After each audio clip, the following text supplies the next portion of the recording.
My name is Kathleen, 32 years old, and I work in financial risk management where everything is measured by cost exposure and the return attached to a commitment. I have always lived independently, paid my own way, and covered bills without help, yet in my family, that independence turned into a trap. I became the person who solved emergencies, handled overdue balances, and provided coverage whenever someone refused to handle their personal obligations. During our most recent argument, my father leaned toward me, stared without hesitation, and said, "You are replaceable. Do not forget that." My mother stood beside him, laughing under her breath, as if the statement were obvious. That sentence was not a joke. He said it while asking for a larger loan than anything he had requested before. He treated support like a permanent duty and treated me like a financial product he could withdraw from at any time. I listened without reacting. Then I thought about every monthly charge tied to my accounts. I paid for a one-bedroom apartment they occupied. I held the lease on a vehicle they used. I carried insurance for both of them. I paid phone plans and handled credit usage they never reviewed. They used those benefits freely because they believed my income existed to compensate for their choices, never their responsibility. If I am supposedly replaceable, then the benefits attached to my name are replaceable as well. Respect is a requirement in finance.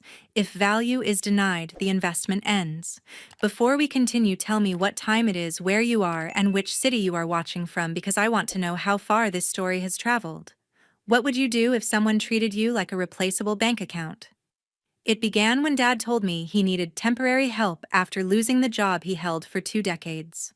At first, I accepted that request with very little hesitation because the explanation sounded reasonable. He said he needed support while preparing to search for new work, and I believed that a short interruption would eventually settle into a sustainable plan. Instead of updating me on interviews or professional steps, he created a routine where every conversation involved an implied request for bills to be carried by someone else. He told me the market was unfair for people his age, and he implied that employers discriminated against older applicants, which positioned me as the person who had to absorb household expenses without any reference to a future deadline. The concern turned into expectation, and expectation turned into a permanent role assignment he never discussed directly, because he believed that biological connection eliminated the need for negotiation. Mom participated from a different angle because she did not request employment or propose a path towards self-reliance. She told me that money was a symbol of selfishness, and she said that a daughter who focused on income lacked compassion. Whenever I mentioned predictable limits in my own budget, she implied that I valued strangers above my own blood. She has not paid a household bill in years yet. She repeats the claim that moral duty requires children to contribute indefinitely. When I ask her what contribution she handles, she shifts the conversation into judgment. She says that I am obsessed with numbers, and she acts as if the existence of a salary obligates its distribution. That belief allowed her to avoid personal planning because any gap in their household would be redirected toward my paycheck. My brother Kyle helped reinforce that structure by allowing me to sign for insurance policies and device accounts. He told me that premiums did not matter because family unity required shared resources. He said adulthood did not eliminate collective service, and he spoke about responsibility as if it meant financial sponsorship rather than independence. When I asked him to transfer a policy into his own name, he said that I was acting like a landlord. He argued that siblings were supposed to help each other, but his version of help only moved in one direction. He used family language to avoid financial autonomy, and he treated coverage as an entitlement that arrived without review. Dad relied on a bigger narrative. He said that parents invest in children, therefore children must return those investments without limitation. He never recognized that adulthood contains separate financial obligations, and he said that support should be handled without calculations or projections. For him, a bill is simply something that appears, and payment is a requirement managed by whoever has income. He elevated the language of sacrifice whenever I mentioned boundaries, and he connected biological authority to economic control. He did not want a loan that could be repaid. He wanted a lender who would never mention repayment because the relationship itself would be used as collateral. I began to realize that they were not asking for help. They were designing a structure where I would operate as long-term assistants. Every increase in their demand appeared with a decrease in respect for the source providing that demand. Dad stopped acknowledging that I held a career that required effort. He said my generation had easy opportunities, and he dismissed the professional requirements that positioned me for employment. Mom treated my budget reviews as a sign of arrogance. Kyle described responsibility as greed. I occupied the role of provider, but the provider was not permitted to ask questions about cost. What disturbed me most was the belief that my identity should be defined by distribution. I was a conduit rather than a participant. They did not ask about stress or planning. They did not describe timelines or personal adjustments. If a cost appeared, it became my issue. If a late notice appeared, I handled it. They shaped a philosophy where entitlement replaced appreciation. Eventually, I understood that they did not want support. They wanted a permanent subsidy with no expiration, no negotiation, and no acknowledgement of the labor required to maintain it. The next morning, I took a personal day from work so I could review everything that was legally under my name. I sat at my kitchen table with my laptop open and my banking app pulled up because I wanted a clear view of the account's automatic withdrawals authorized users and every subscription tied to me. It felt strange to treat my family like a risk assessment, yet that was exactly what I intended to do. The moment Dad said I was replaceable, he unknowingly gave me permission to reconsider every financial structure that kept him comfortable at my expense. I did not feel emotional about it. I felt rational. I wanted a baseline of truth before any reaction from them interfered. I started with the credit cards because they were the easiest to modify. Mom and Dad each had cards with their names printed on them, and Kyle had a supplementary card because he once convinced me that sharing a plan was cheaper. I opened the card management page and removed their access. None of them would receive notifications because the app only contacted the primary cardholder. I locked every card that did not belong to me, and the system required only 2 clicks for each action. It astonished me how quickly dependency could be undone when the person paying the bill stopped authorizing it. After the credit cards, I checked the joint checking account that I had opened for emergencies. My money funded every deposit in that account, and they withdrew from it whenever they felt stressed or inconvenienced. I moved the entire balance back into my personal account and left the joint account active with $0 because the bank required a minimum to close it and I wanted a clean exit instead of a sentimental conversation. I opened a new personal account with 2-factor authentication so that nothing linked back to the shared credentials. Next was the phone plan. The family plan was under my name and the carrier required a signature to remove users. I called the customer service line and asked for a complete separation. The representative informed me that each removed line would need to establish an individual contract with a credit check and a market rate. I approved the change and paid the final cycle for the current month. After that, each user would be responsible for billing replacement devices, upgrades, and data usage. It was not revenge. It was standard practice for adults in the United States. The auto insurance followed a similar structure. The policy included Dad's truck, Mom's compact car, and Kyle's sedan, because Kyle once failed a credit inquiry. I asked to remove their vehicles and maintain only my own. The representative warned me that premiums would adjust once the multi-car discount dropped. I accepted the change because the financial argument for keeping them on my policy had disappeared. The insurer emailed me PDFs confirming that their vehicles were no longer protected under my account. Health insurance was more complicated because it involved legal regulations. Mom and Dad were still eligible for subsidized programs based on their income, and Kyle had access to employer-sponsored coverage but avoided enrolling. I contacted the provider and asked to terminate dependent coverage. The representative explained the enrollment deadlines, special exemptions, and state-based exchanges. I submitted the removal forms electronically and scheduled a confirmation call for verification. It felt like I was following a compliance checklist rather than cutting off relatives. By midday, I paused and reviewed my progress. Every action aligned with a single principle: adults manage their own liabilities. None of the changes were vengeful. None of them were violent. They were administrative corrections that established boundaries. I had spent years believing that I was obligated to subsidize a lifestyle that they refused to afford. Dad called it loyalty. Mom called it love. Kyle called it teamwork. I began to understand that their vocabulary was a disguise for dependency. I reopened my laptop and drafted a list of subscription services that were tied to my cards. Streaming platforms, food delivery memberships, cloud storage, and paid apps were all linked to my billing information. I terminated anything that did not serve me, and I made sure every cancellation generated a receipt. I did not notify anyone because I wanted the transactions to decline naturally. A decline transaction communicates a boundary without a speech. In the late afternoon, I checked my work email to request an additional day off. I planned to visit the leasing office the following morning because the apartment contract listed me as the guarantor. I wanted to understand the legal options regarding early termination and the protocol for notifying occupants. The leasing office required documentation rather than emotion, and I preferred that structure. I closed my laptop because the financial portion of this process was complete.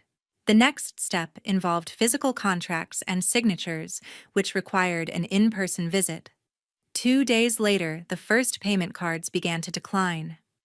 I was at my desk reviewing a quarterly report when my phone received a missed call from Mom. She never called during business hours because she preferred texting, so the timing told me something specific had disrupted her routine. I let the call expire because I knew the information would reach me eventually. When the voicemail notification appeared, I waited a moment before listening. Her voice sounded strained, and she asked if my card company was experiencing system errors. She mentioned that she had been at a supermarket checkout, and her card displayed a rejection prompt. She claimed the cashier stared at her with judgment, and she wanted me to handle the situation. Her choice of wording revealed how she perceived my role, as if my name existed to shield her from cost. I sent a short reply explaining that her card was inactive. The response arrived within 1 minute. She asked whether the bank made a mistake, and she insisted that groceries counted as basic needs that I was supposed to cover. I chose not to debate the phrase "supposed to cover." Instead, I wrote that she would need to use her own funds and that a decline transaction is a normal outcome when an account holder changes user access. I watched the typing bubbles appear and disappear. She asked if I expected her to carry cash as if paying for food, with her own debit card violated natural order. When I repeated that she had financial autonomy, the bubbles disappeared permanently. Later that day, Kyle contacted me through text. He wrote that his gas station pump rejected his card, and he demanded an explanation because he needed to drive across town. He reminded me that fuel prices were high, as though that factor justified his assumption that someone else should absorb his transportation cost. I told him the same thing I told Mom, that his card was inactive, and he could adjust. He replied that I was turning my back on family cooperation. That phrase used to affect me. Now it resembled a slogan designed to excuse dependence. I asked him if cooperation required a single participant providing resources. He did not respond to that message. Dad called during my lunch break. He did not wait for clarification. He said I was humiliating my own parents. He claimed that other children would be proud to support the people who raised them, and he told me my behavior created embarrassment among relatives. I did not engage with the accusation.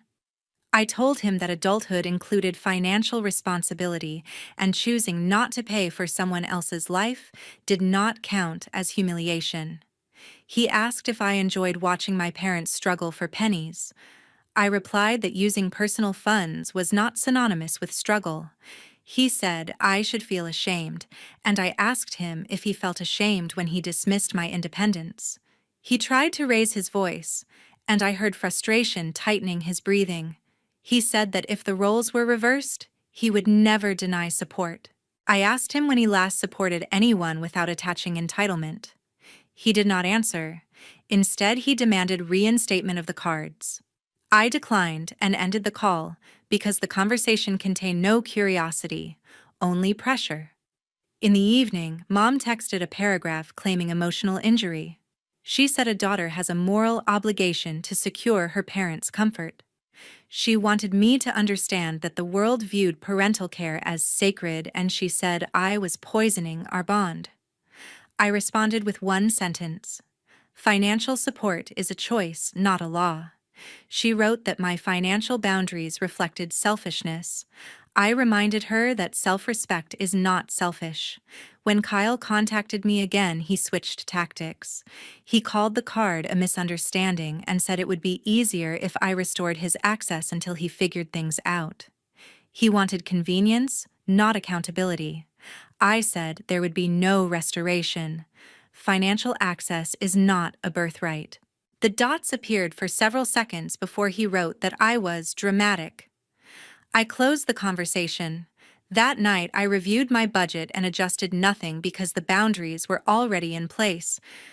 That weekend, the phone calls came in as if I had triggered a catastrophe. I muted the first ring while reviewing a set of risk projections for a client account. The voicemail arrived a moment later. Dad explained that he had tried calling my cell twice. He sounded determined to be heard, so I waited for the second voicemail before I responded.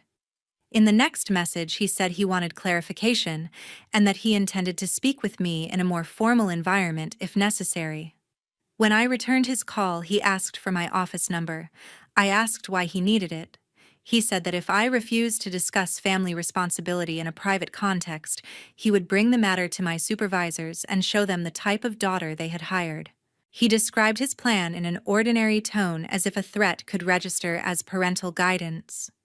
I told him that my workplace evaluated financial integrity and professional compliance rather than obedience to household expectations. He claimed that ethics applied everywhere. I told him that workplace ethics had nothing to do with maintaining an adult's living expenses. He continued speaking. He said that a daughter who refused support was morally defective and that he would convey that message to anyone who held influence over my advancement. I asked him if he intended to jeopardize my employment because he wanted access to my money.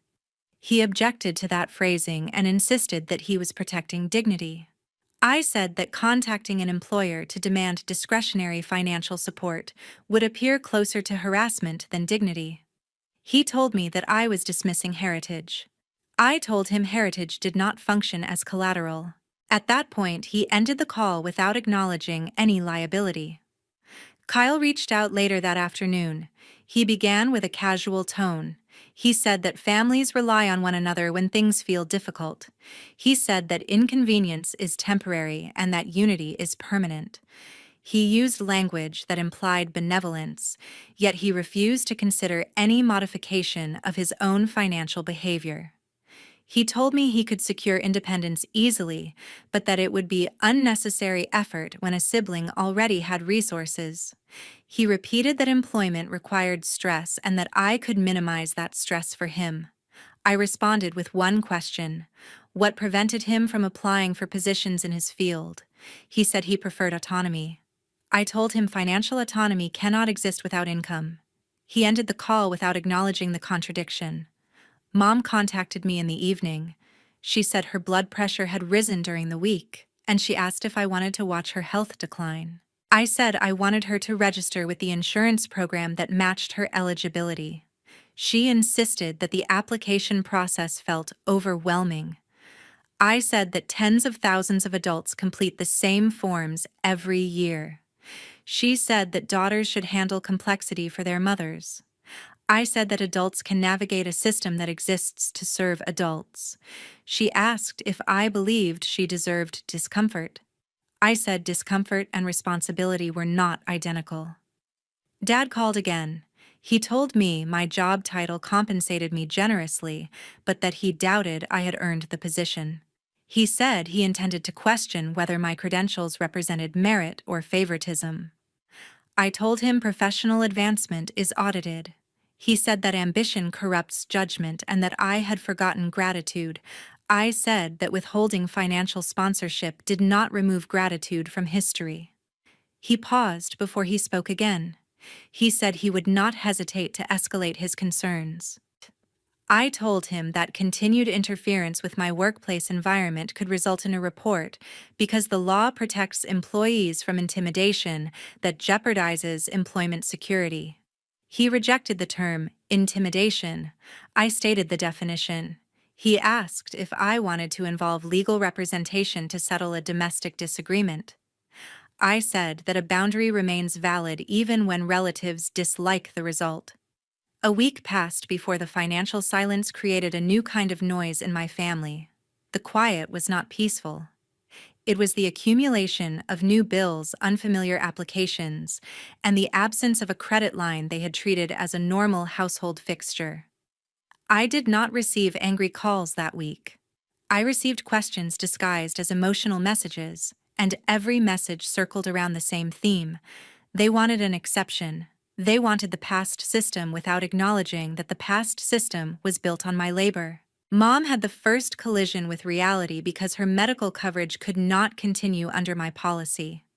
I had already removed her from the plan, and she told me she walked into a clinic expecting to provide the same insurance card I used to hand her. When the receptionist told her the policy was no longer valid, she called me in confusion. She said that the request to pay out of pocket felt unfair because she believed adult children should provide medical stability to their parents. I explained that the United States insurance system does not assign adult children as legal guarantors, and the price she now faced was the price I had been absorbing for years. She told me she would apply for a marketplace plan, but her tone revealed a fear of cost. I reminded her that the cost existed long before the removal. The only difference was that she could now see it. Dad confronted the loan attached to his car next.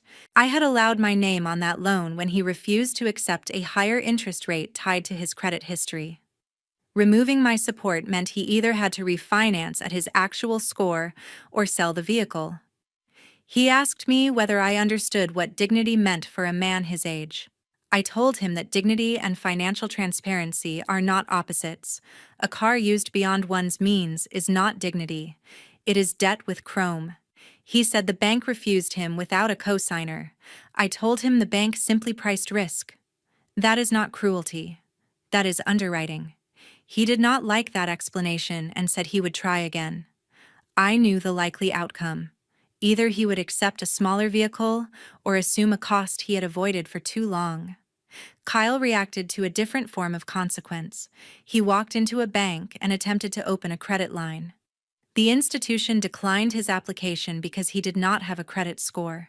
He called me afterward and asked if I knew how humiliating it was to be treated as financially non-existent. I told him that humiliation is the first lesson of adulthood in this country. Without history, there is no approval. Without responsibility, there is no history. He told me that I could remedy that by placing him as an authorized user again. I said that an authorized user teaches nothing about discipline. It only hides the deficit. The phone situation created another layer of tension. Once I dismantled the family plan, each person had to sign new contracts. The promotional pricing evaporated. They lost rollover data and the monthly charge increased. Mom said the new price felt exploitative. I said the price was never low. It was simply distributed through my paycheck. Dad insisted that loyalty should qualify for preferential treatment. I reminded him that telecommunications companies do not provide loyalty awards to families with no direct payment history. During that week, I observed the emotional strategy they used. They rotated moral language, guilt, tradition, and fear. They cycled through medical anxiety and occupational shame. They invoked the word family to imply legal obligation. They described my boundary as abandonment. None of it changed a single bill. The market is indifferent to feelings. The bank does not accept filial piety as collateral. If they wanted stability, they had to participate. The most unexpected outcome was internal rather than financial. I realized that withholding support did not make me unloving. It removed a barrier they used to avoid reality. I did not replace compassion with punishment. I replaced secrecy with clarity. Mom began comparing plans with a neighbor. Dad started researching loan calculators. Kyle looked up secured credit cards. Progress did not arrive through gratitude. It arrived through pressure. By the end of the week, I understood something simple. I was not the villain in a family injury narrative. I was an adult returning what the system always required. Every citizen manages cost. Every household negotiates affordability. My family had pretended that the rules did not apply to them because they applied to me. When I stepped aside, the rules reappeared. Responsibility is not an insult. It is a contract. They could either learn it or continue suffering the price of denial. I had already chosen my side. One late afternoon after work, I stepped out of my office building and saw Mom, Dad, and Kyle waiting near the sidewalk with an expression that resembled urgency rather than affection. The sight did not surprise me because financial pressure usually creates sudden enthusiasm for proximity, and this time they wanted something more substantial than a phone plan or an insurance card. When I approached them, Mom immediately asked if we could walk somewhere private. I told her that the request could be delivered in public because secrecy was the instrument that allowed the old system to survive. Mom started by saying they needed my help with a housing application. She explained that the landlord of a new apartment required income verification and a guarantor due to their credit profiles. She said that my signature would restore stability because the complex was situated in the same standard of living they previously enjoyed. I told her that a guarantor is a financial liability, not a family symbol. The United States rental market evaluates risk through credit and income, and my signature would convert their risk into my personal debt. Mom said that her age should exempt her from paperwork. I replied that exemption is not a financial category. Dad stepped forward and tried a different angle. He said that a daughter who refuses to support her parents will eventually lose her family. He said that loyalty is measured by economic sacrifice. I told him that emotional extortion does not erase credit consequences. A guarantor becomes responsible for rent if the tenants default, and any missed payment damages the guarantor's credit score. I told him that damaged credit affects mortgage rates, auto financing, and employment background checks. I reminded him that I work in a field where financial credibility is not optional. Mom attempted another justification. She said that the building accepted pets and was located near a grocery store they liked. I pointed out that convenience is not a legal requirement. The rental contract requires income, not nostalgia. She said that she could repay me eventually. I asked her to define eventually. She did not provide a number because numbers end fantasies. Dad's tone shifted into condescension. He suggested that I was exaggerating the credit system to avoid responsibility. I told him that avoiding responsibility is precisely what created the current problem. For years, their expenses sat under my name, and they treated the absence of a bill as proof that the bill did not exist. A guarantor contract would expand that delusion into a legal document. He said that I was heartless for refusing. I said that informed consent is not heartlessness. It is adulthood. Kyle interrupted and directed the conversation toward himself. He said that if I guaranteed the lease, it would help him too, because it would keep the family together. He said he still needed assistance with gas and phone expenses. I asked him whether he intended to build independent credit, or whether he intended to attach himself to me indefinitely. He said that siblings support each other. I told him that support without effort becomes dependency, and dependency without accountability becomes extraction.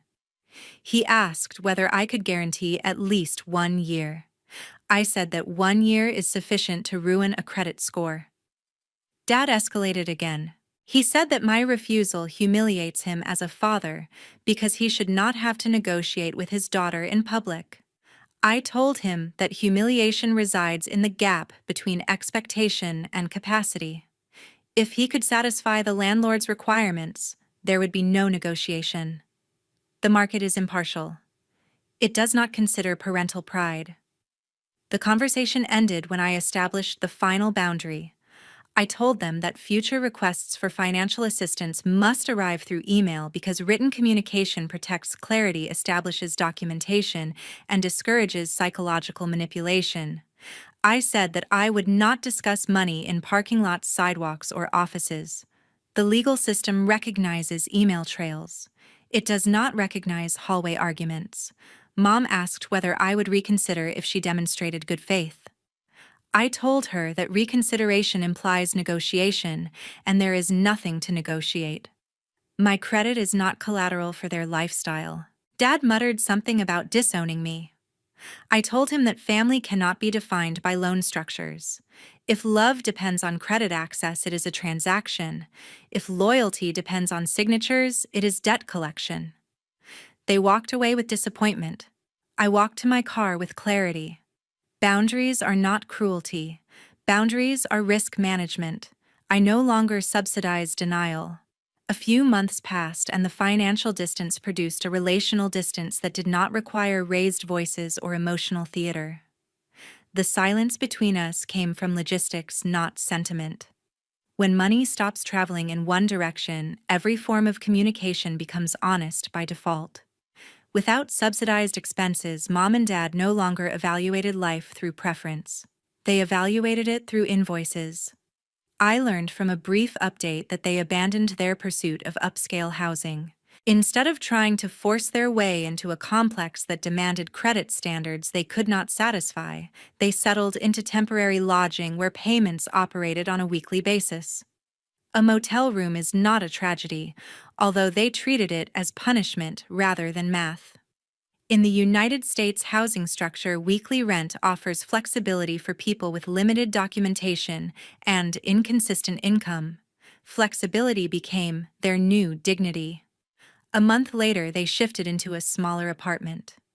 The unit did not include the aesthetic comforts they used to mention, yet it aligned with the number on their bank statements. I never criticized the downgrade. I did the opposite. Living within capacity is a mark of adulthood, and adulthood does not require applause. It requires arithmetic. Kyle encountered a different consequence. Support ended, so he had to enter a labor market that did not accept personal narratives. He took a position at a low wage because that was the only offer available without a credit history, without savings, and without a resume that reflected consistency. Wage disappointment is common among people who romanticize assistance. Earning a small paycheck taught him something my generosity never achieved. He learned the price of gasoline when he stopped expecting me to fund it. I did not observe his process directly. I heard fragments through social media and occasional texts that attempted neutrality. The impressive part was not his tone. It was the effort. The American economic model rewards participation even when participation appears unremarkable. Dad returned to the workforce because employment replaced anger. The market did not care about his ego or his age.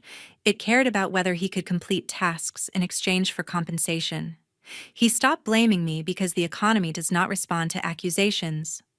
A paycheck created perspective. He redirected his energy toward survival, and survival is incompatible with denial. Mom learned something parallel. She handled her own insurance paperwork instead of complaining about bureaucracy.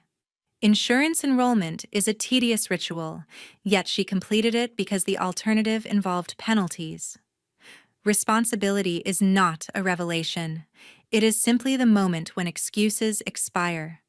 During that period, I concentrated on my career with a clarity I did not anticipate.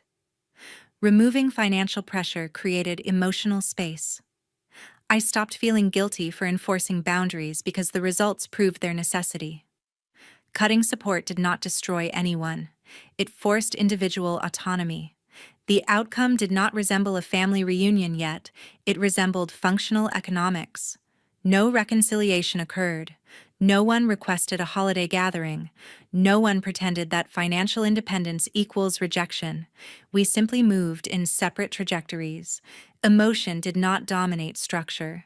Structure dominated emotion.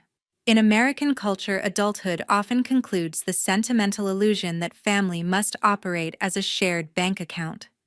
I did not grieve the absence of closeness. Proximity that relies on financial obligation is not closeness, it is dependency. When dependency ends, the relationship either matures or dissolves. Ours dissolved into something realistic. There were no symbolic hugs. There were no emotional apologies. The separation was not violent. It was proportional. I reached a conclusion about value. Love without responsibility is performance. Responsibility without funding is resentment. The cleanest form of affection is distance that protects resources rather than distance that advertises injury. I protected myself, and protection did not require justification.